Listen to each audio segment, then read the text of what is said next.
Baik, Assalamualaikum warahmatullahi wabarakatuh. Yang Waalaikumsalam. terhormat Bapak dosen pengampu mata kuliah Etika Bisnis dan Profesi, yang mana Bapak Dr. Ferdi Putra, SEMAKAK. Kami dari kelompok 4 ingin presentasikan hasil dari diskusi kami yang berjudul Ethical Decision Making, Employer Responsibility and Employer Rights. Kami beranggotakan 6 orang, yang mana saya sendiri Andika Perdana sebagai moderator dan pemateri, dan teman saya. Saya Kalesa Fikratuha sebagai pemateri. Saya Yerindrana Rizal sebagai pemateri. Saya Ristana Nafsyarina sebagai pemateri. Saya Rena Mailina sebagai pemateri. Saya Indi Rainesa sebagai pemateri. Baik, langsung saja pada materi yang pertama, yang mana akan dibawakan oleh Kalisa. Kepada Kalisa dipersilahkan. Baik, saya akan menjelaskan materi mengenai pengertian dan pentingnya etika di tempat kerja. Etika di tempat kerja itu berkaitan dengan bagaimana individu memperlakukan orang lain, serta bagaimana hubungan antara karyawan dan organisasi itu dibangun. Dalam praktiknya, etika menjadi dasar dalam menciptakan lingkungan kerja yang adil, saling menghargai, dan profesional. Penelitian menunjukkan bahwa perusahaan yang menempatkan karyawan sebagai pusat strategi cenderung memiliki kinerja dan keuntungan jangka panjang yang lebih baik. Selain itu, faktor seperti keadilan, kepedulian, dan rasa hormat sangat mempengaruhi loyalitas serta kepuasan kerja karyawan. Next. Nah, kemudian ada permasalahan etika dan dampaknya. Meskipun penting, masih banyak ditemukan perilaku tidak etis di tempat kerja, seperti ketidakadilan, perlakuan tidak sopan, hingga perundungan atau bullying. Kondisi ini berdampak langsung pada organisasi, di mana karyawan yang mengalami atau menyaksikan perilaku tidak etis itu cenderung mengalami penurunan komitmen dan kinerja. Dan selain itu, lingkungan kerja yang tidak etis juga dapat meningkatkan stres, menurunkan moral, serta berdampak pada produktivitas secara keseluruhan. Oleh karena itu, membangun budaya etika yang kuat menjadi kebutuhan penting bagi perusahaan. Next. Kemudian ada hubungan kerja dan prinsip keadilan. Hubungan kerja tidak hanya sebatas kontrak antara karyawan dan pemberi kerja, tetapi juga melibatkan aspek etika seperti kekuasaan, tanggung jawab, dan keadilan. Dalam hubungan ini, pemberi kerja memiliki wewenang untuk mengatur dan mengendalikan pekerjaan, namun tetap harus menjalankan prinsip keadilan. Salah satu prinsip utamanya itu adalah due process atau proses yang adil, yaitu di mana hak karyawan untuk tidak diperlakukan secara sewenang-wenang. Dengan adanya keadilan, hubungan kerja dapat berjalan lebih seimbang dan saling menguntungkan. Next. Nah, di sini ada employment at will dan tantangan etika. Jadi konsep employment at will atau EAW itu memberikan kebebasan bagi pemberi kerja untuk memecat karyawan kapan saja, serta bagi karyawan untuk meninggalkan pekerjaan tanpa batasan tertentu. Meskipun memberikan fleksibilitas, konsep ini juga menimbulkan masalah etika karena dapat menciptakan ketidakseimbangan kekuasaan dan potensi ketidakadilan. Oleh karena itu, diperlukanlah pembatasan melalui hukum dan prinsip etika seperti larangan diskriminasi dan perlindungan hak karyawan agar keputusan yang diambil tetap adil dan dapat dipertanggungjawabkan. Baik, sekian materi saya kembalikan kepada moderator. Baik, terima kasih kepada Kalisa yang mana telah mengeluarkan materinya dengan sangat baik. Selanjutnya, materi akan dibacakan oleh Yerin. Kepada Yerin persilahkan. Baik, terima kasih kepada moderator. Materi selanjutnya akan saya bawakan sendiri, yaitu tentang lanjutan dari materi sebelumnya, yaitu tentang pengurangan tenaga kerja. Nah, pengurangan tenaga kerja atau pemutusan hubungan kerja yang biasa kita sebut dengan PHK merupakan keputusan manajemen yang biasanya dilakukan saat perusahaan menghadapi tekanan finansial dan kebutuhan efisiensi. Nah, kebutuhan ini tidak hanya berkaitan dengan aspek ekonomi, tetapi juga menimbulkan persoalan etika karena berdampak pada karyawan yang diberhentikan maupun karyawan yang tetap bekerja. Nah, oleh karena itu, pelaksanaan PHK harus mempertimbangkan keadilan, transparansi, serta memberikan kompensasi yang layak agar keseimbangannya antara kepentingan bisnis dan bertanggung jawab sosial perusahaan tetap terjaga. Nah, kita ambil contoh nyatanya itu pengurangan tenaga kerja banyak terjadi saat perusahaan itu mengalami krisis atau penurunan laba. Nah, makanya di mana perusahaan itu lebih memilih PHK untuk menekankan pengeluaran gaji. Next. Nah, yang kedua, selanjutnya ada tentang kesehatan dan keselamatan. Nah, di mana kesehatan dan keselamatan kerja merupakan tanggung jawab penting perusahaan dalam melindungi kondisi fisik dan psikologis karyawan yang selama bekerja. Nah, perlindungan ini tidak hanya bertujuan menjaga produktivitas, tetapi juga menghormati nilai kemanusiaan serta kecelakaan kerja atau nilai kemanusiaan karena kecelakaan kerja atau gangguan kesehatan tidak dapat sepenuhnya digantikan oleh kompensasi finansial. Nah, oleh karena itu, perusahaan itu harus mampu meminimalkan risiko serta menciptakan lingkungan kerja yang aman, sehat, dan layak sebagai bentuk tanggung jawab hukum maupun moral terhadap pekerjaan. Nah, misalnya itu pekerjaan pabrik yang tidak diberikan alat pelindungan bisa mengalami cedera saat mengoperasikan mesin. Sedangkan pada pekerjaan kantoran, tekanan kerjanya itu berlebih dapat menyebabkan stres dan burnout. Next. Nah, selanjutnya yaitu kesehatan dan keselamatan sebagai risiko yang dapat diterima, yaitu di mana perusahaan pada dasarnya tidak mampu menciptakan lingkungan kerja yang sepenuhnya bebas risiko, sehingga perhatian utamanya itu terletak pada penentuan tingkat risiko yang masih dapat diterima. Suatu pekerjaan dianggap layak apabila risiko yang ada dapat diminimalkan, dikelola, dan tidak melebihi batas kewajaran. Namun demikian, penentuan risiko tidak boleh hanya berdasarkan keputusan manajemen, karena pekerja juga memiliki hak untuk memperoleh perlindungan serta dilibatkan dalam kebijakan keselamatan kerja. Oleh karena itu, perusahaan memiliki tanggung jawab etis untuk terus mengendalikan risiko agar keselamatan pekerja tetap terjamin. Nah, contohnya itu pada pekerjaan tambang, memang tidak mungkin bekerja tanpa risiko, tetapi perusahaan wajib menyediakan helm, masker, pelatihan keselamatan, dan prosedur darurat agar risiko tersebut masih dalam batas aman. Nah, sekian materi dari saya kembalikan kepada moderator. Baik, terima kasih kepada Yerin karena telah memaparkan materinya dengan sangat baik. Selanjutnya, materi akan saya baca sendiri yang mana kesehatan dan keselamatan sebagai pengendalian pasar.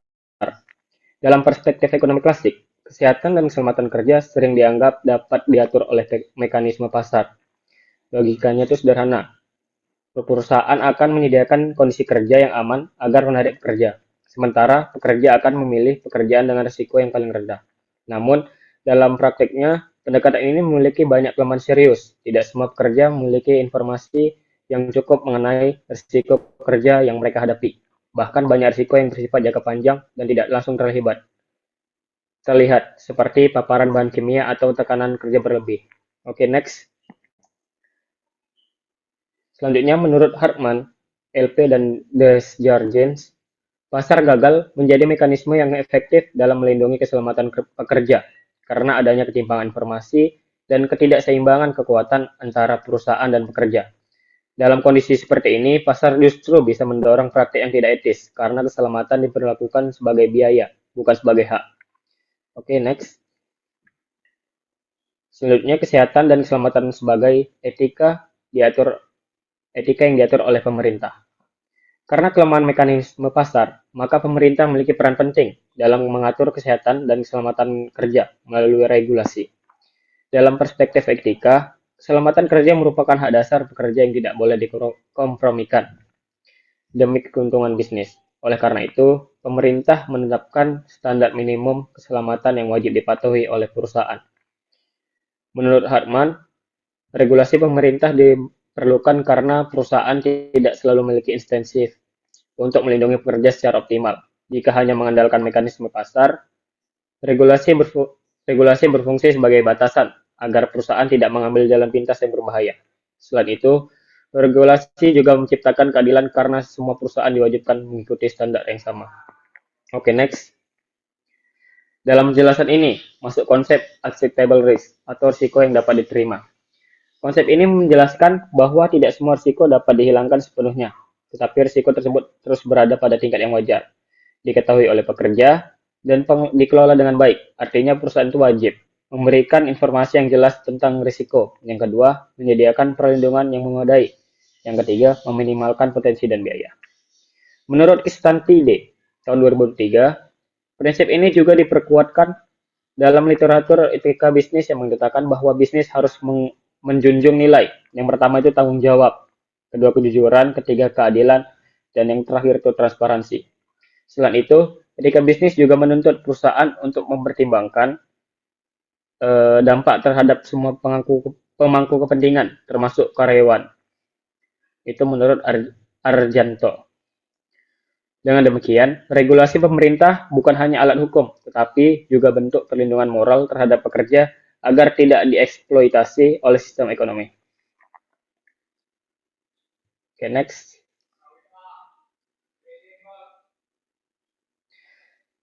Selanjutnya, aplikasi global. Tenaga kerja global dan tantangan global.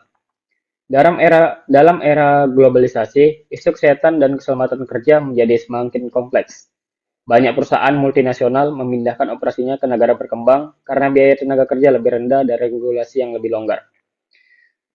Menurut Hartman, perusahaan global tidak boleh hanya bergantung pada standar minimum lokal jika standar tersebut tidak mampu melindungi pekerja secara memadai. Secara etis, perusahaan itu memiliki tanggung jawab yang lebih besar karena mereka itu memiliki sumber daya dan kekuatan yang lebih tinggi dibandingkan pekerja di negara berkembang. Next. Ini ada beberapa tantangan utama dalam konteks global. Antara lain yang pertama, perbedaan standar keselamatan antar negara. Negara maju itu biasanya memiliki regulasi ketat, sementara negara berkembang cenderung lebih longgar. Yang kedua, eksploitasi tenaga kerja. Pekerja sering menerima kondisi kerja berbahaya karena keterbatasan pilihan ekonomi. Selanjutnya ada rantai pasok global atau global supply chain. Banyak perusahaan besar menggunakan pihak ketiga atau outsourcing sehingga tanggung jawab menjadi tidak jelas. Yang terakhir tuh lemahnya penegakan hukum. Walaupun ada regulasi, pelaksanaannya sering tidak efektif.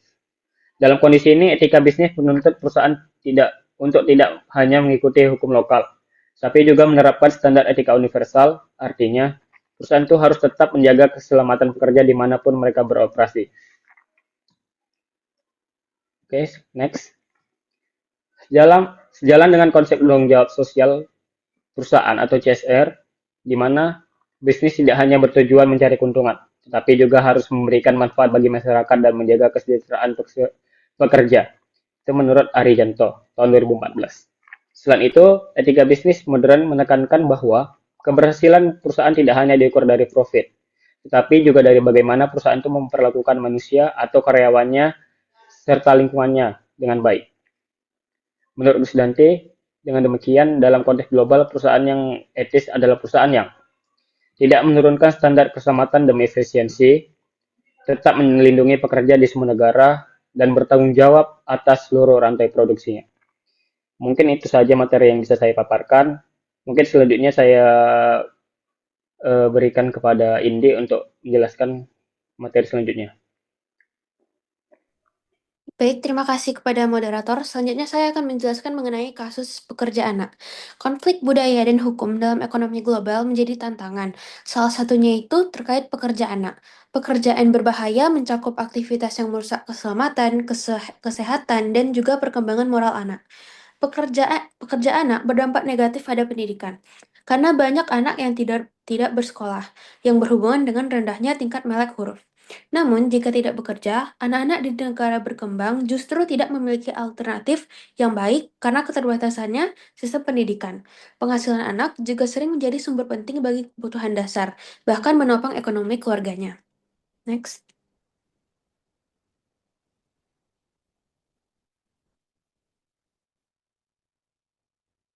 Masalah pekerja anak tidak bisa hanya diselesaikan dengan satu pendekatan, misalnya seperti pelarangan total, karena ada faktor lain seperti ekonomi, sosial, dan juga pendidikan yang saling terkait. Cara untuk menyelesaikan kasus ini adalah prioritas utamanya adalah melarang dan menghapus bentuk pekerjaan terburuk.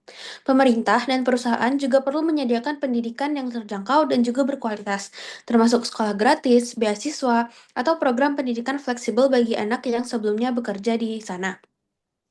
Selalu pemerintah juga harus menegakkan regulasi ketenagakerjaan, terutama terhadap praktik eksploitasi, bukan sekedar aturan di atas kertas. Lalu, masyarakat juga perlu diedukasi bahwa pendidikan jangka panjang lebih penting daripada keuntungan ekonomi jangka pendek dari pekerja anak. Next. Selanjutnya adalah mengenai diskriminasi.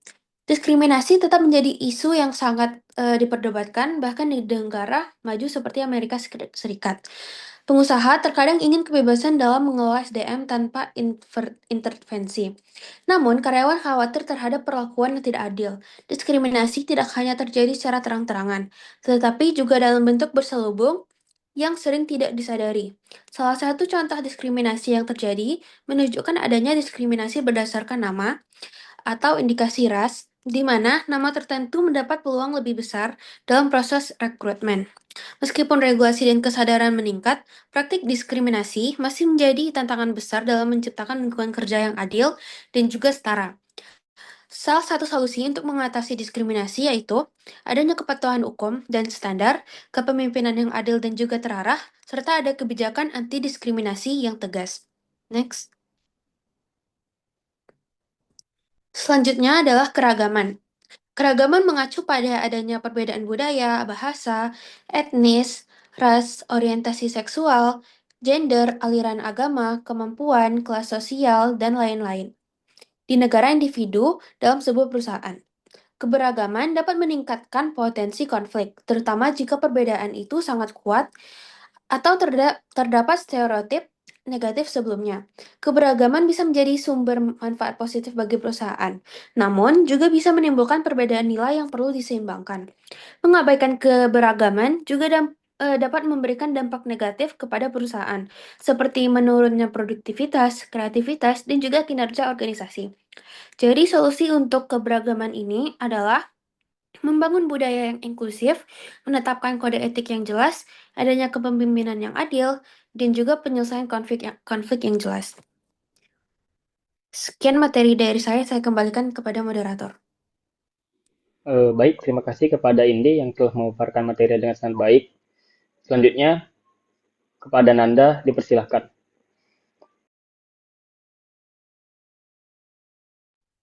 Baik, terima kasih kepada moderator. Selanjutnya, materi yang akan saya sampaikan sendiri yaitu tindakan afirmasi.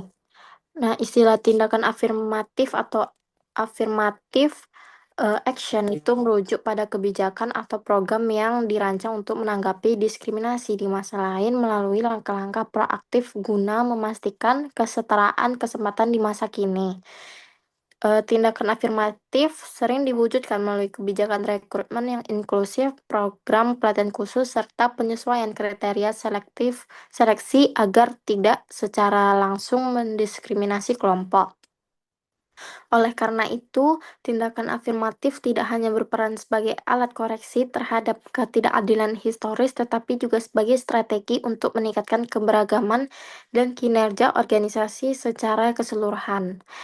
Nah, di lingkungan kerja, tindakan afirmatif umumnya muncul melalui 3 mekanisme utama. Yang pertama itu melalui regulasi formal, khususnya bagi kontraktor pemerintah yang tunduk pada perintah eksekutif 11246 yang mewajibkan perusahaan untuk mengambil langkah aktif dalam memastikan kesetaraan kesempatan kerja. Yang kedua, melalui intervensi pengadilan, itu dalam bentuk tindakan afirmatif yudisial yang diberlakukan sebagai konsekuensi dari terbuktinya praktik diskriminasi di masa lalu. Yang ketiga itu melalui inisiatif sukarela organisasi yang bertujuan untuk meningkatkan keberagaman tenaga kerja dan menghapus hambatan struktural dalam proses perekrutan maupun promosi. Sekian dari materi saya kembalikan kepada moderator. Baik, terima kasih kepada Nanda yang telah memaparkan materi dengan sebaik. Selanjutnya, kepada Rena. Kepada Rena dipersilahkan. Baik, terima kasih kepada moderator yang telah mengalihkannya.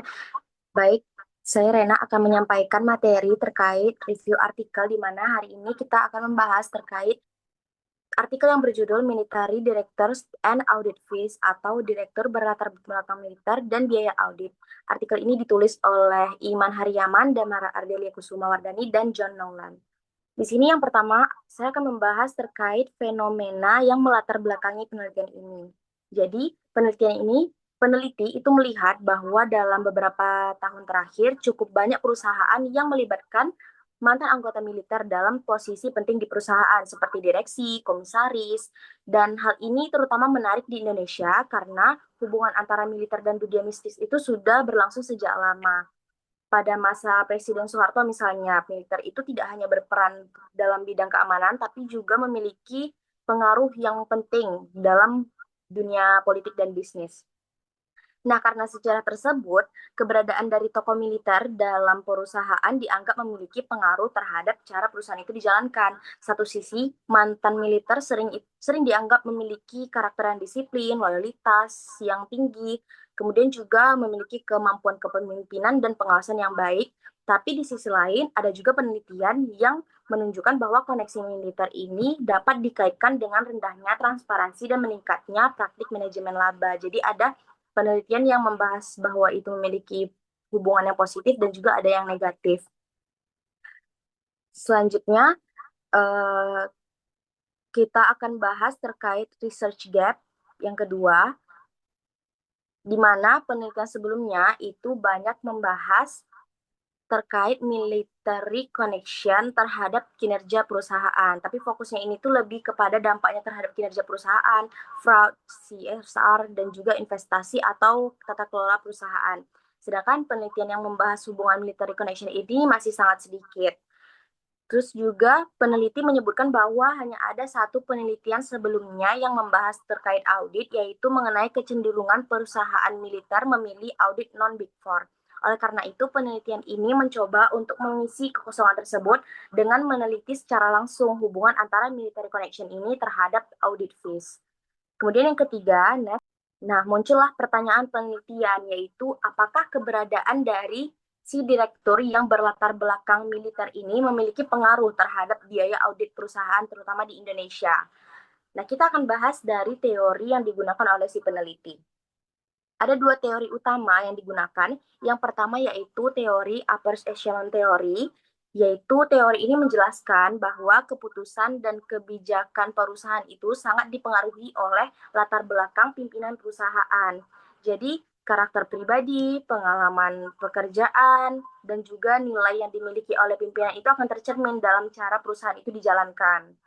Dalam penelitian ini, direktur yang berasal dari militer itu dianggap memiliki karakteristik tertentu, seperti memiliki karakteristik yang disiplin, memiliki etika yang tinggi, dan kehati-hatian dalam mengambil keputusan. Teori yang kedua itu adalah audit pricing theory, di mana ini menjelaskan bagaimana auditor itu menentukan biaya audit. Pada dasarnya, kan semakin tinggi risiko perusahaan itu, maka semakin besar usaha auditor itu untuk memeriksa laporan keuangannya. Jadi, biaya auditnya pun akan semakin tinggi. Begitu pula sebaliknya, jika auditor itu menilai risiko perusahaan itu rendah, maka biaya auditnya bisa jadi lebih rendah. Artinya persepsi auditor terhadap kualitas manajemen perusahaan itu bisa jadi salah satu faktor penting dalam menentukan audit fees. Lanjut, kita yang kelima bahas terkait pengembangan hipotesis. Oke, dalam pengembangan hipotesis ini ada 3 kemungkinan hubungan antara military connection dan audit fees. Yang pertama itu adalah hubungan negatif. Jadi, jika auditor itu melihat direktur militer itu memiliki sosok yang disiplin dan mampu memperkuat governance perusahaan, maka auditor akan menganggap risiko audit itu lebih rendah. Jadi, akibatnya prosedur audit yang dilakukan itu tidak terlalu kompleks sehingga biaya audit itu bisa lebih rendah atau menurun. Terus ada kemungkinan yang kedua, yaitu hubungan yang positif. Jika auditor itu justru melihat si direktur ini sebagai pihak yang kurang transparan atau lemah dalam pengawasan keuangan, maka auditor akan menilai perusahaan itu memiliki resiko yang lebih tinggi, sehingga biaya auditnya pun akan meningkat. Ada juga yang terakhir itu hubungan positif, tetapi dari sisi perusahaan.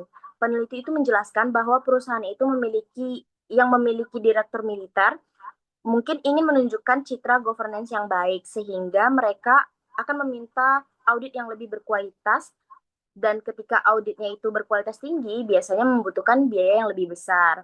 Karena terdapat beberapa kemungkinan hasil, jadi si peneliti ini akhirnya menggunakan hipotesis netral, yaitu military connection itu tidak berhubungan dengan audit fees. Selanjutnya kita bahas terkait sampel penelitian. Penelitian ini menggunakan 898 firm year observation dari perusahaan yang terdapat di Bursa Efek Indonesia di tahun 2014 sampai 2018, dan sektor keuangan itu dikecualikan karena dianggap memiliki konsep yang berbeda gitu. Jadi untuk alasan pemilihannya, Indonesia itu memiliki keterlibatan militer yang kuat dalam bisnis. Kemudian sistem tata kelola yang unik atau two-tier board atau two-tier system. Dan yang ketiga, cocok untuk menguji pengaruh military connection. Next. Baik, sekian yang dapat saya sampaikan. Saya kembalikan kepada moderator. Baik, terima kasih kepada Rena yang telah memaparkan kasusnya dengan baik. Kasus terakhir yang akan dibacakan oleh Nanda, kepada Nanda dipersilahkan. Selanjutnya, yang akan kita bahas itu mengenai pengukuran dan definisi operasional variabel. Nah, yang pertama itu variable dependent atau audit fees, yang disingkat dengan FIII. Yang kedua itu variable independent atau military connection atau disingkat dengan MCON AFF. Dan yang terakhir itu variable control, contohnya Big Four, ukuran direksi, komisaris independen. Dan karakteristik perusahaan itu ukuran perusahaan, umur, pertumbuhan, profitabilitas, leverage, dan jumlah anak perusahaan. Yang kedelapan itu hasil penelitiannya, hasil utama ini adalah military connection berpengaruh negatif terhadap audit fee, yang dimana auditor menilai direktur militer memiliki karakter positif seperti disiplin, etika, dan pengawasan yang baik. Yang kesembilan itu kesimpulannya, direktur dengan latar belakang militer menurunkan biaya audit karena dianggap meningkatkan kualitas tata kelola dan menurunkan risiko audit. Sekian dari materi saya kembalikan pada moderator.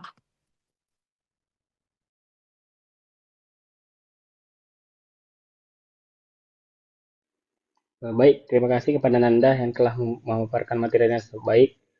Mungkin cukup sekian pemaparan materi dari kami. Selanjutnya saya akan membacakan kesimpulan dari materi kami, yang mana berdasarkan pembahasan tersebut dapat disimpulkan bahwa etika bisnis memiliki peran penting dalam mengatur hubungan antara pemberi kerja dan pekerja agar tidak hanya berorientasi pada keuntungan ekonomi, tetapi juga pada nilai keadilan, tanggung jawab, dan penghormatan terhadap hak pekerja. Berbagai permasalahan seperti diskriminasi, kurangnya perlindungan, kesehatan, dan keselamatan kerja, serta dilema dalam keputusan PHK menunjukkan bahwa perusahaan perlu menerapkan kebijakan yang adil, transparansi, dan manusiawi. Dengan demikian, penerapan etika bisnis yang baik akan menciptakan lingkungan kerja yang sehat, meningkatkan kepercayaan, serta mendukung keberlanjutan organisasi dalam jangka panjang. Mungkin cukup sekian pemaparan materi dari kelompok kami. Apabila teman-teman ada yang ingin ditanyakan, silahkan berkomentar di kolom komentar Google Classroom Etika Bisnis. Kami tutup. Sebelumnya maaf kepada Bapak dan teman-teman apabila ada salah kata dari kelompok kami, mohon dimaafkan. Assalamualaikum warahmatullahi wabarakatuh.